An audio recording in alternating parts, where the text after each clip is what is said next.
আসসালামু আলাইকুম viewers, welcome back to my channel Bangla recipe. আজকের রেসিপিতে আমি আপনাদের জন্য নিয়ে এসেছি তেলাপিয়া মাছের ঝাল বোনা রেসিপি। এই রেসিপিটা দেখতে যতটা সুন্দর ঠিক তেমনি গরম ভাতের সাথে এই রেসিপিটা খুব ভালো জমে যায়। তো চলুন কথা না বাড়িয়ে শুরু করা যাক রেসিপি বানানো। সবার প্রথমেই দেখতে পাচ্ছেন আমি কতগুলো তেলাপিয়া মাছ কেটে নিয়েছি। তো এগুলো আমি ভালোভাবে ধুয়ে পরিষ্কার করে নিয়েছি। এবার আমি এগুলোর সাথে অ্যাড করব অল্প পরিমাণে লবণ আর হাফ চামচ হলুদের গুঁড়ো। হাতের সাহায্যে ভালোভাবে মেখে আমি 2 মিনিটের মতো রেখে দেব এটি।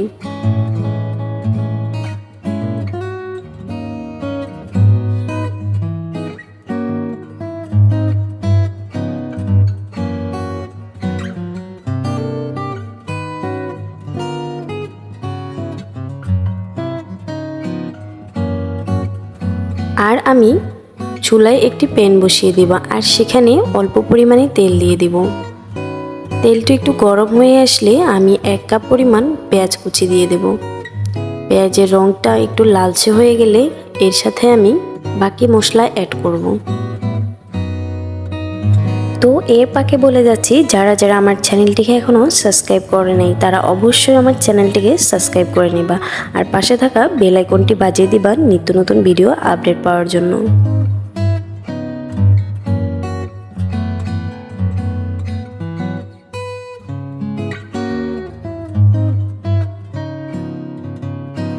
পেঁয়াজের কালার একটু লাল হয়ে আসলে আমি এর সাথে 1 চামচ পরিমাণ রসুন বাটা দিয়ে দিয়েছি। এবার আমি রসুন বাটাকে পেঁয়াজের সাথে মিক্স করে নিচ্ছি ভালোভাবে নেড়েচেড়ে। রসুনের গন্ধটা চলে গেলে তারপর আমি বাকি মশলা অ্যাড করব।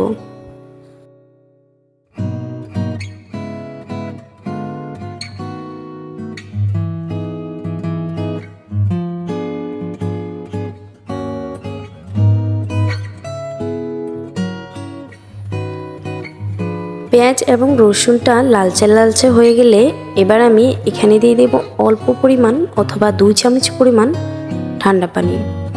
এতে করে যে পরবর্তীতে যে মশলাগুলো আমি দেব তা জ্বলে যাবে না আর তেলে। তো আমি মিডিয়াম আঁচটাই রেখেছি। এবার আমি 1 চামচ পরিমাণ অ্যাড করব হলুদের গুঁড়ো আর এর সাথে 1.5 চামচ পরিমাণ অ্যাড করব লাল মরিচের গুঁড়ো আর পরিমাণ মতো লবণও দিয়ে দেব সাথে। এবার আমি মশলাগুলোকে ভালোভাবে কষে নেব।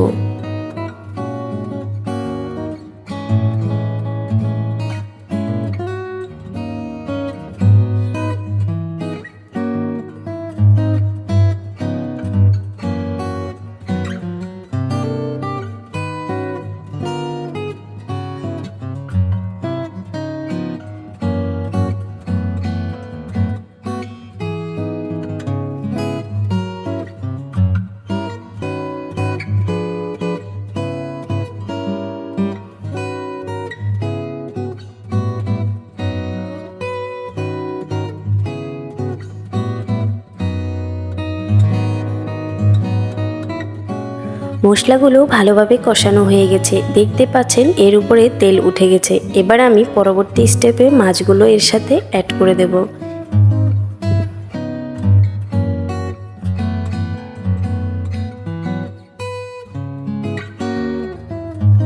হালকাভাবে নেড়েচেড়ে মশলাগুলো ভালোভাবে মিক্স করে নেব যাতে করে মাছ না ভেঙে যায়। তারপর আমি মিডিয়াম আঁচ রেখে জাল করে নেব। ভালোভাবে মাছ কষানোর জন্য আমি এখানে হাফ কাপ পরিমাণ পানি দিয়ে দিয়েছি। তো আবারও আমি নেড়ে চেড়ে নিচ্ছি যাতে করে পানিগুলো মিক্স হয়ে যায়। তারপর আমি ভালোভাবে মিডিয়াম আঁচ রেখে কষে নেব।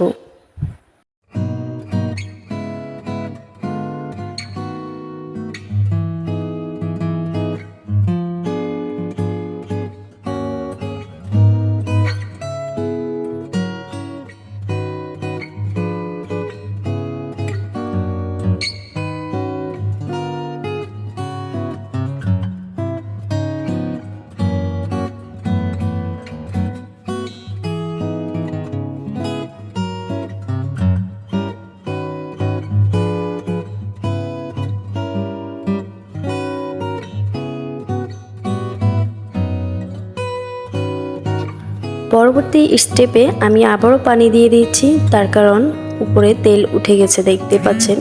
এভাবে আমি আমার রান্না শেষ করতেছি। তো সবাই এভাবেই দেখে দেখে রান্নাটা শেষ করবেন। আর তেলাপিয়া মাছের ঝাল বোনা অবশ্যই দেখতে যেমন সুন্দর, খেতেও ভালো লাগবে।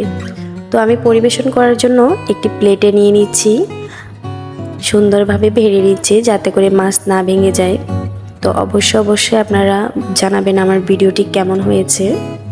আর পরিবেশন না করলে বুঝতে পারবেন না খেতে কতটা সুস্বাদু এবং মজাদার হয়েছে এই রেসিপি। তো অবশ্যই আমাকে কমেন্টে জানিয়ে দিবেন।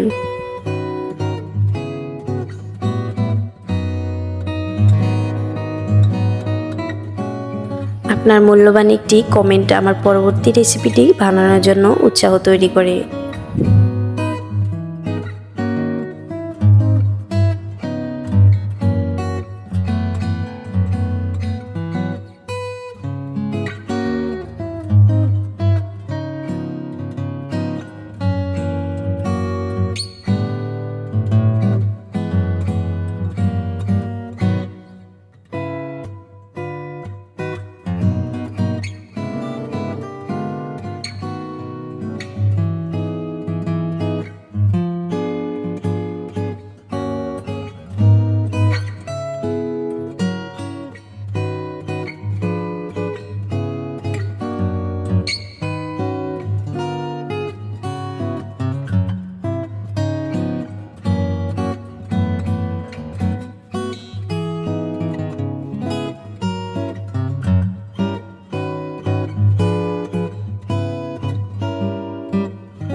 সবাইকে অসংখ্য ধন্যবাদ যারা আমার এই ভিডিওটি দেখেছেন আর ভালো ভালো কমেন্ট করেছেন, লাইক দিয়েছেন এবং শেয়ার করেছেন।